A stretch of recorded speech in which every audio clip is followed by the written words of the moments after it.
omukuku na Joseph Tamale Mirundi mutabani wa Mole Namatovu ne Yowana Mirundi anchali naye tutunulira ensonga nga bazigenda amaso mu ggwanga tuli mu kaseera ka bya kulonda campaigns by next year 2021 mwezi ogwokutaano aba mwezi ogwa January nga 14 abanayuganda bajja genda okuba akalulu then by May tujja batulayiza president omupya era nga mukakasa naye nga njagala okujjukiza nti akalulu munnange tekatwawula there is Uganda after elections oba ateeka okubawo Uganda after elections so twebereremu tetwenyiigira olw'ensonga y'akalulu election is like a soccer if three is well is impartial tebalwana tetwalina ttiimu y'express wano express eyo gyolaba omanyi ttiimu zawano kyobola zaagwa zaali nnyo ku malogo nga buli ttiimu ya mupiira yina omulogo waayo ezo ttiimu zimulaba ezo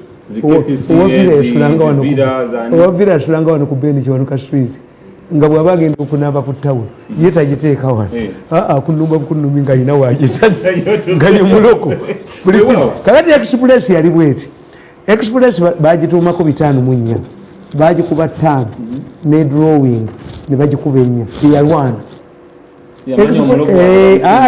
naye express omusajja nefu bamuyitanga Kapalaga Kapalaga ali musajja muli bwanguzi oba is dead I don't know kakati Kapalaga ye omusambi w'omupiira yajjanga bwati nga yalidde sente zamu najjayo kaadi bwati gwe otesule mu penalty nze penalty n'agijjawa genda kusule mu penalty mbawe penalty mwe nga mulaza yamukola ki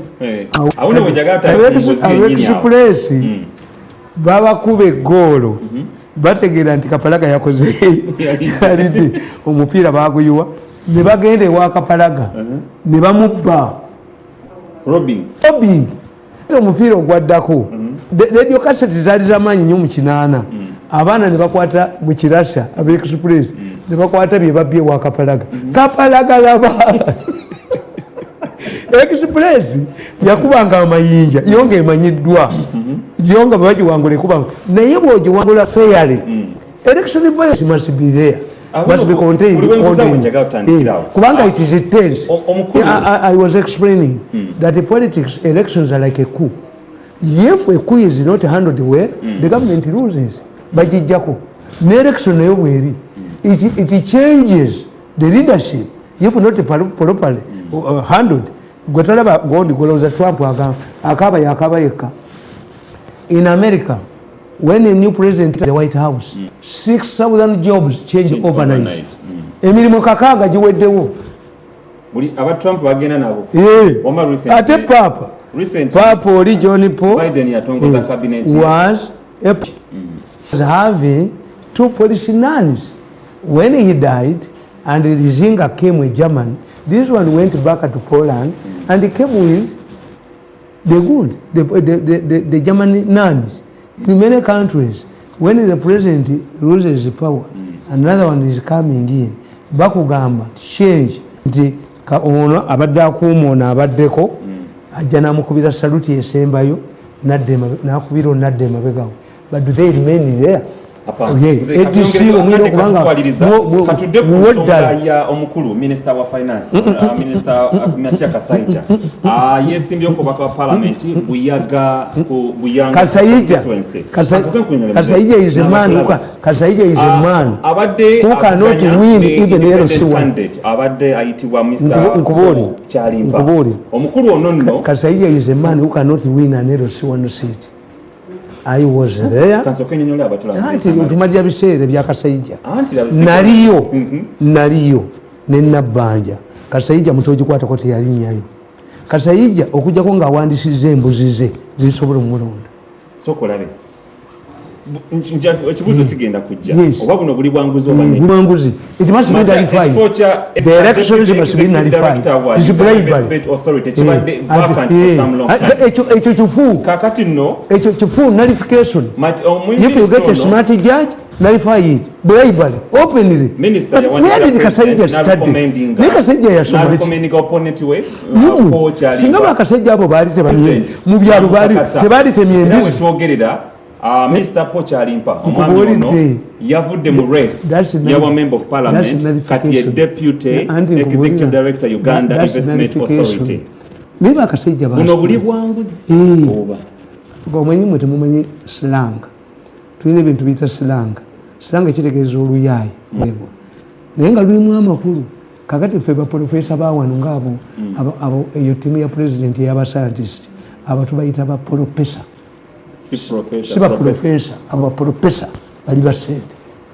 We are coming out with the vaccine. A man who cannot produce a syringe. Bebavuddeko ne covid okutta abantu balimba bakigumaza bagumaza abantu. This is a new corporate corruption. Nkubuulira nullify it. One, kakati tulina ba unopposed.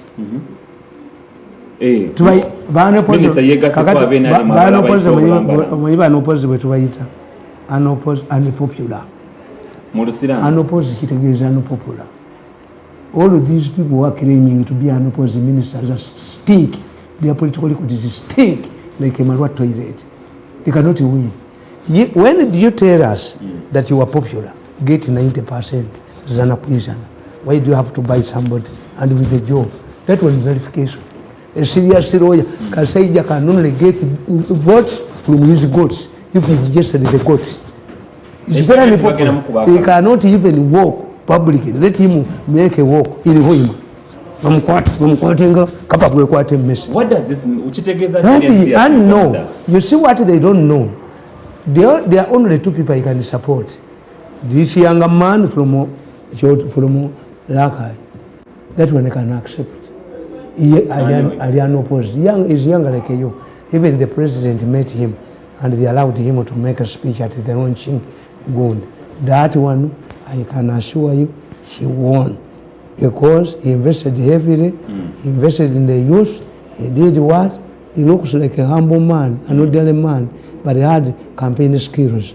He just with this man, Oyo Mandela, and he wondered. I saw Mandela talking about going to Congo. You lost. You were in parliament artificially. You lost it only because it would take the system, the American system, a president elect. The defeated president cannot handle certain issues. We should also say, because we didn't want to create a vacuum, that the parliament must be around.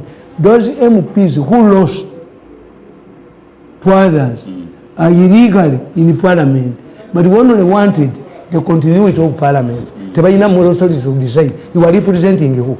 No. Mandela, you are representing who? When the man went unopposed. You are representing yourself. How can you take an assignment such as going to Congo? To get a Congo, you are wasting time. When you go to Congo, you will be flushed out. You will leave all what you have put there. Why? The land territories belong to the Belgians. Mukuntuba kubembwa. Kubeba bajeyo. Kakati nze nkugamba. Nti Kasaija. Any popular candidate. That is a replica of 1980. In 1980, what happened? The 17 UPC candidates went through unopposed, not because they were very popular, but they resorted to monkey tricks. Bajawe chiferi ngati basobola kuyita ku kyoga abadipi. They made sure that bagenda. In one incident, they asked Bund bababuuza nga tikiti z'omusolo, which was not a requirement. Nabagamba nti Changamacho, a professor of Makerere University, bamugana okwesimbawo aba UPC nti yagudde oluzungu. Does he teach in Rugisu? A professor? Yali asomesa muki? Anything is possible. But yes, if you rape a woman, n'azaala omwana ne batakwata omwana akula, but it remains an illegal incident. Robbery is robbery, whatever name you give it. You can call it a mafia fellowship. You can do what? Robbery is robbery. That's why I say any incident, any pregnancy arising out of a rape incident, I reserve the right to terminate it. It was a pregnancy arising out of a rape incident. The president was encouraging me to kutta tumwebaze nalinja mutta. Kakati abo bye bakola timuli. Kasaija, you don't know politics. Allow this man to compete.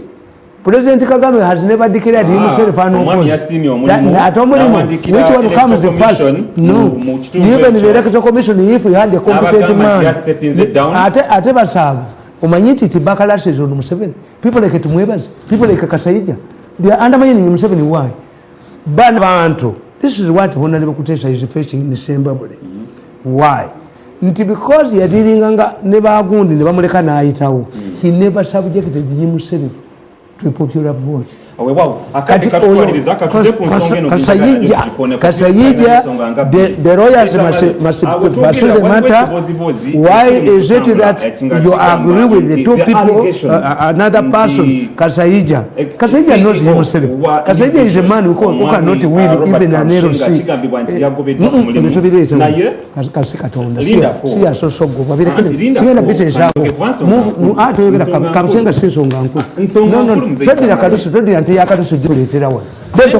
Don't talk about Kabushenga. Leave the matter. Anti Mujamutabanyi. In the media law. Sijja kutesa ku Kabushenga. Not to Nyola. The Kabushenga issue is a matter of new vision. It does not touch us. It doesn't. It touches No. Without any manager, let them leave. Where they put there by limit.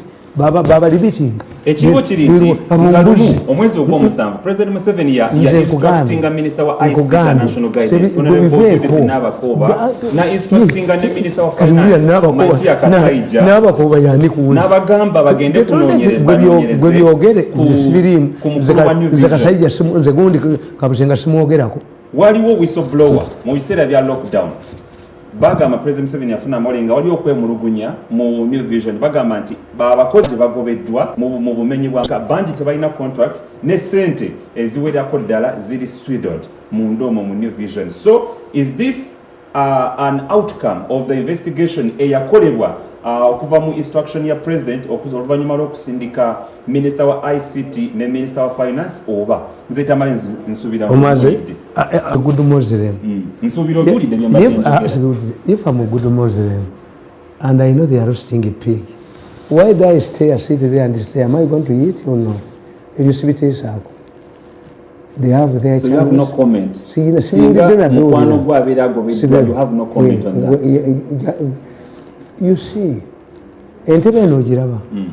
Kasotula muntu ya manager wete etunula mulyango. Ya manager. Ekitande ekyo kiraba. Walabe ekitande kina ekyakula bwekiti nti eno wansi wali empaje. Oza design seriyo. Ekitande kiba kyampaje nya kifanana kabuli. Wagisula mudda. Nabadde mbagamba jjo ne mbagamba nti abazungu abo kibava bayiya. Bagenda balaba Katonda kye yakola. Boni bakimprovinga ku nti ekinyira bwe kitunulya kina bweki.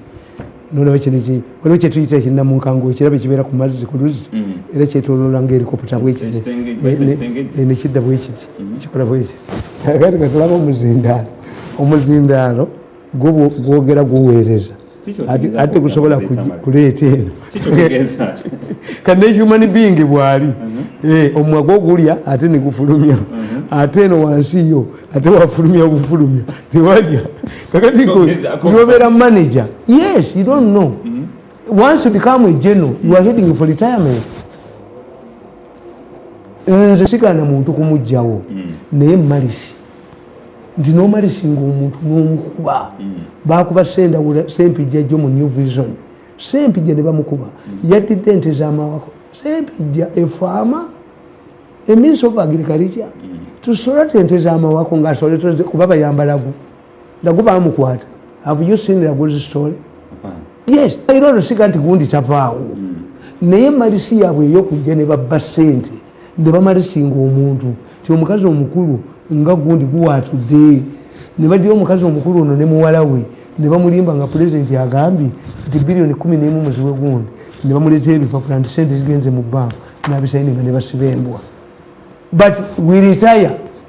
If we die, yes, we die. Mugambye kabada teremera mulyango teriyo kabada ino okufuluma singa abapangisa tebagula kabada nene balemeremu kwegamba bozimba omuzikiti ala takutta. The most important thing to me okumala obudde muzaata. I will not talk about Muzata aina contradiction. Yes. What is that? Muzata aina contradictions inganya. One. How can the secretary inform the public about the cause of Muzata's death on the social media? Chidem, but take yes. It. How can? Yes. Permanent secretary. Secretary, the Minister of Health. Inform the public. Inform the public on the social media. Who has the responsibility? It should be the people. Or the family. And this is where government loses. Have you seen the dispute? In the case of a dispute, the family brings a pathologist.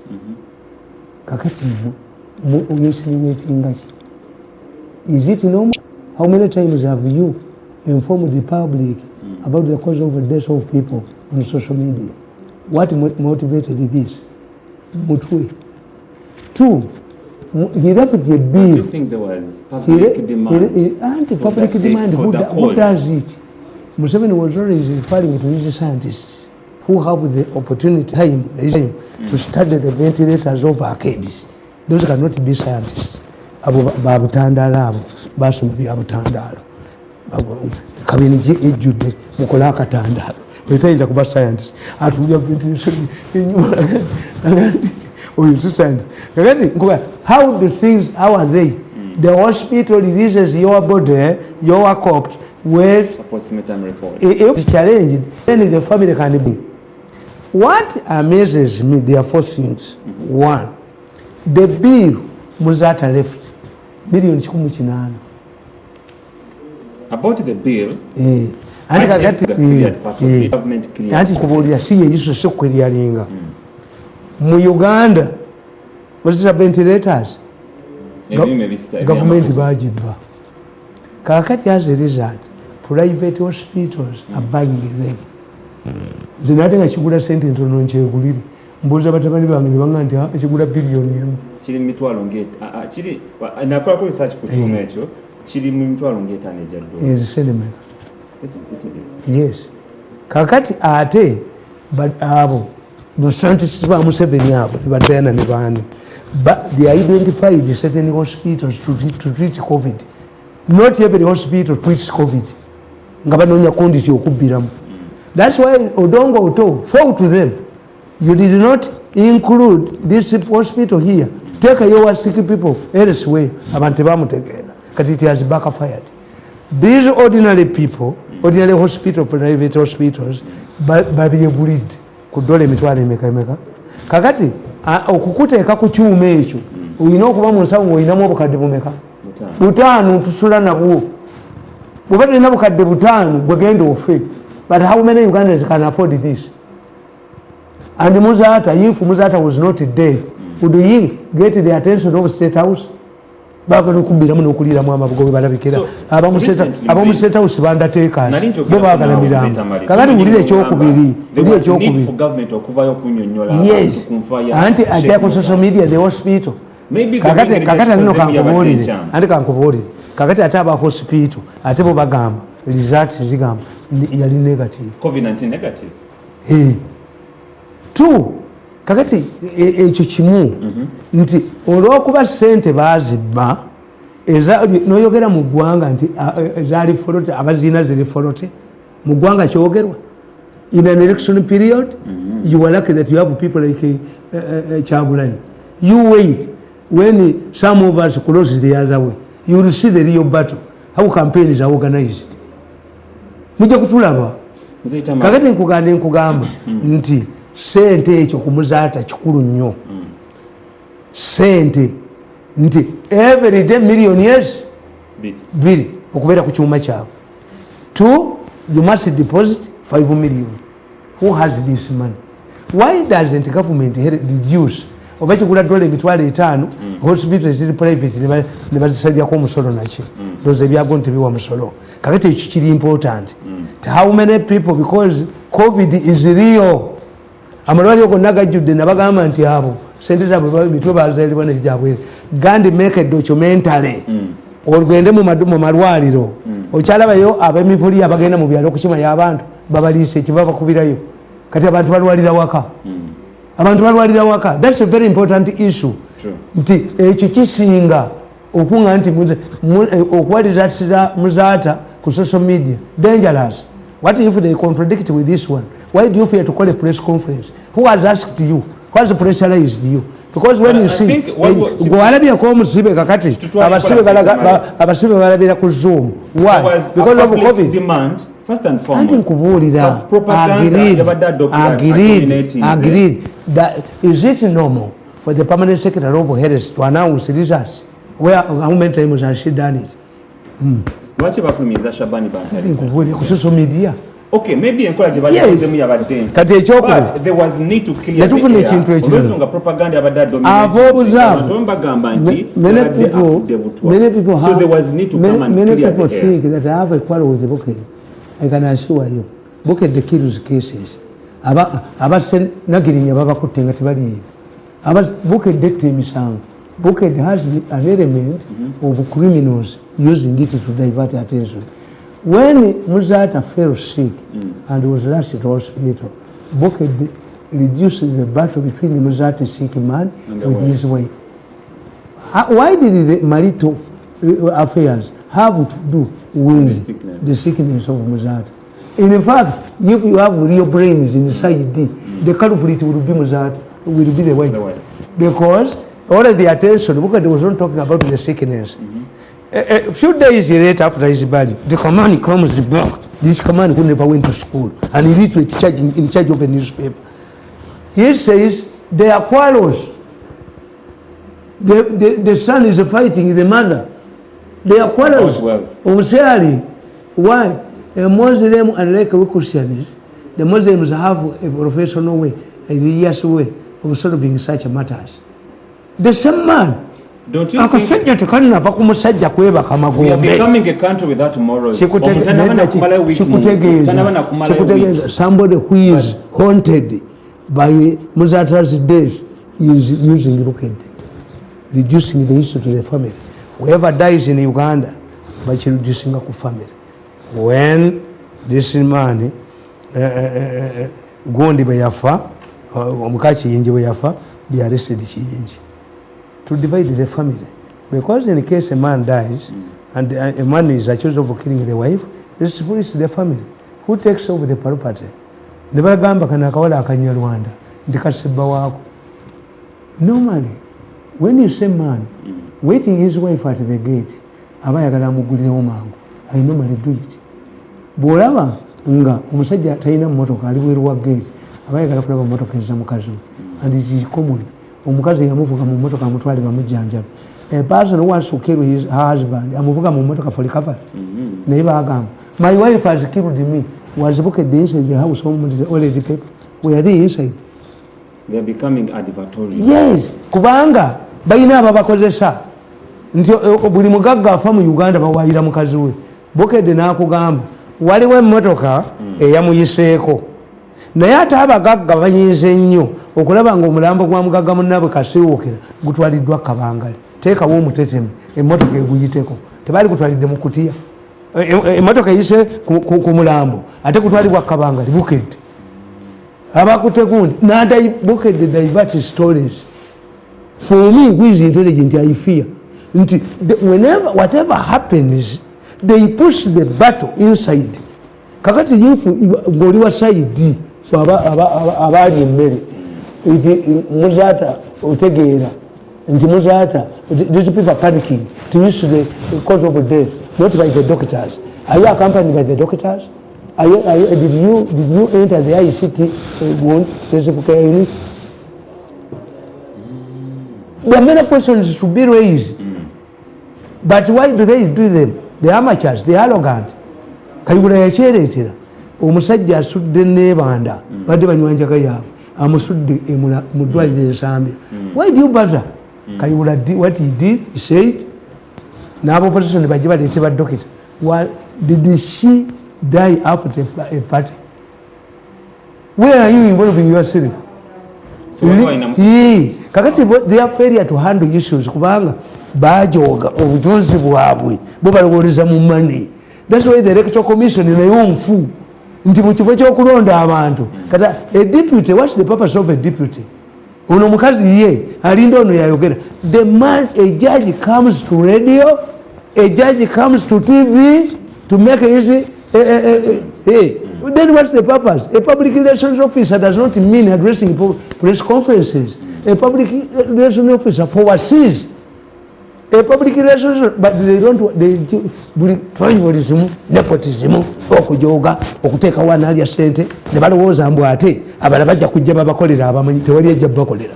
Tewali ajja kujja onagishiyamu. Wewa mu Sheikh no muzati atuvudde ku maaso in just 1 minute. Kiki tugenda mu misingako. Omusajja was your personal friend. Bwe batta Mboya omukazi yagamba, omusajja yagamba, the woman who born another Mboya is not yet born. Muzati ataddawo mu Africa tetuddawo. That's why me have written kubanga nze ndi scared nti abaana ba Bene Kiwanuka ani aliwo. Abaana omwana wa Binayis ye bamuvunana defilement kukuku. Omwana wa Lule omusanga mu Kampala emisana to ng'ataddemu bwamu butusi. Kakati omwana wa Mayanja Nkaji yalimba sheshi tweriire sheshi tweriire obulogwa ababa Mayanja baliwa ababa Mayanja baliwa aba nze ndi scared. This is why I've written. I'm going to have my morals. Nze bagenda kunzika mu nyumba yange nga nyimiridde na jesimira ddala bulali yange. Otherwise aligana oba okuntwala ku kyaki yonna. Sisomye nga ndi musajja mukulu. Kakati ontwali eki ku kyaki banvumu. Kolerera akalambo ko nga noyambuma simanyi no whoever wants come at home. Ate already Katonda tayita abajulizi. Katonda yannamuladda byebadde enkola byonna abimanyi. Kati Katonda ayita abajulizi ogiyita apiiru teriiyo. Some people abantu abamu abo bannaddiini amuwa clean and holier than them. Ate ng'ojja kulumba erwange ng'abaana bange bakwata kofini yange aligikwata nja muttira mu kkubo. Tewali kuntwala mu ebyo. Sisomye nga ndi musajja mukulu, ndi musajja mukulu. Sigenda mu kyalo. Ate bali nzika nga neebasa ekyalo kinja kitawaanya. Guno omutima guzeeka bagwe bassa mu ttaka. Gwina okubeera nga guyimiridde. Balyoke bagambe ndi muzzukulu wa Tamale Mirundi ayimiridde ematale. Seeyo basse ematale. Ayimiridde Kalagala. Nina kuziikibwa nga nyimiridde. Ntandika kabuli nagikola dde. Tetugenda kusukka waawo. Naye njagala okukakasa nti obadde mulabi mulungi okuva bwe twatandise munnange. So tugimaliriza. Naye nga njagala kumenyamenyamu abo bwe tukoze nabo. Okusuka ddanja kwebaza gwe abadde naffe.